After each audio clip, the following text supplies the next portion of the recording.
Good morning.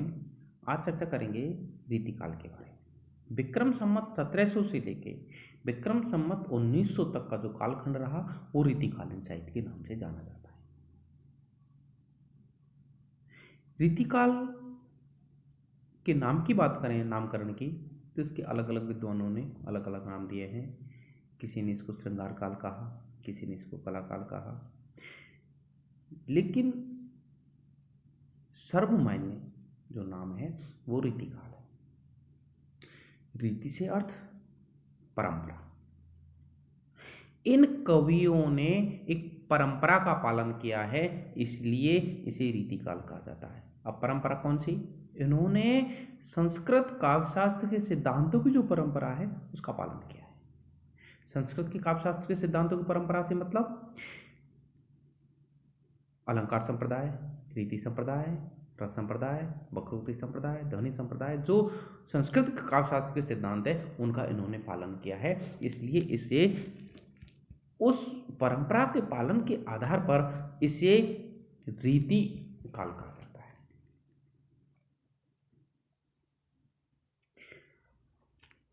रीतिकाल का विभाजन मुख्यतः 3 धाराओं में हुआ है।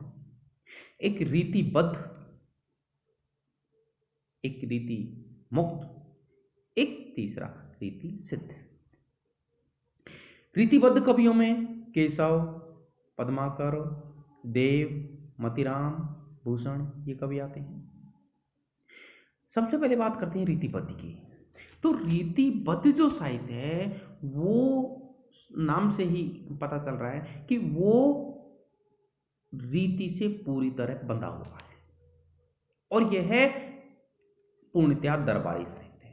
कवि राजा के दरबार में रहा करता था और दरबार में रहकर राजा से धन प्राप्त करता था, तो अशर्फी प्राप्त करता था, बाबाई होती थी उसकी। तो रीतिकालीन साहित्य अन्य प्रकार अन्य जो साहित्य उनसे पूर्ण तरह अलग साहित्य है।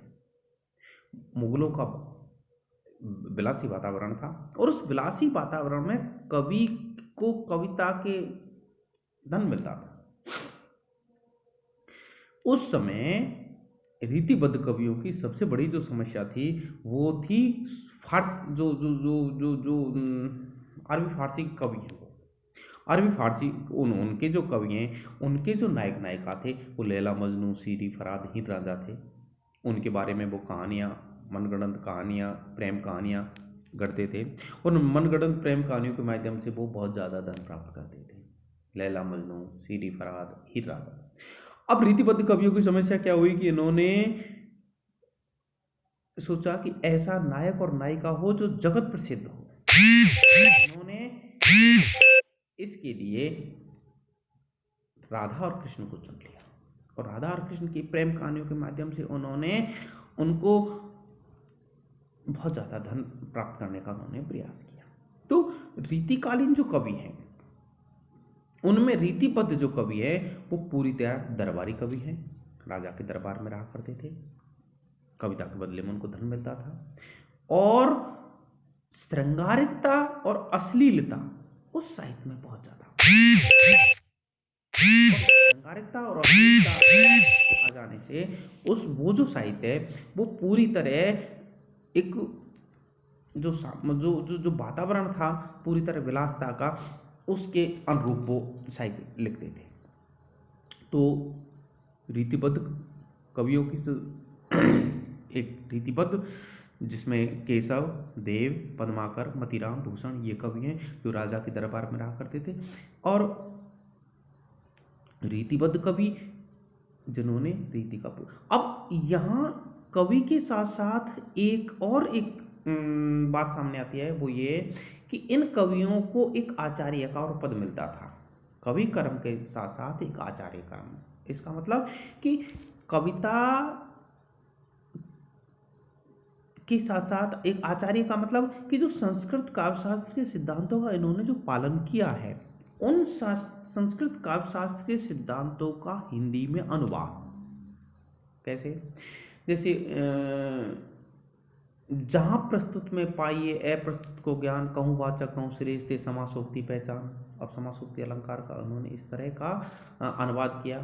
तो जहां कवियों ने संस्कृत काव्यशास्त्र के सिद्धांतों का अनुवाद किया वो आचार्य कर्म, और अनुवाद के साथ साथ उस परंपरा का पालन किया वो उनका कवि कर्म। तो दोनों जो काम किए वो पूरी तरह उनको रीतिबद्ध कवि कहा गया। अब बात कर लेते रीति सिद्ध की। तो रीति सिद्ध कवि बिहारी है, जो उन्होंने संस्कृत काव्यशास्त्र के सिद्धांतों का पालन तो किया, उस रीति का, उस परिपाटी का, उस परंपरा का, उस मान्यता का, उन रूढ़ियों का पालन तो किया, लेकिन उन्होंने संस्कृत काव्यशास्त्र के जो सिद्धांत है उनका अनुवाद हिंदी में नहीं किया।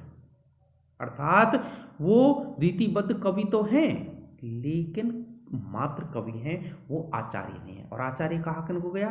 जो संस्कृत काव्यशास्त्र के सिद्धांतों का अनुवाद करे उनको। तो संस्कृत काव्यशास्त्र के सिद्धांतों का जिन्होंने अनुवाद किया वो आचार्य कहलाए। तो कबीर वो बिहारी ने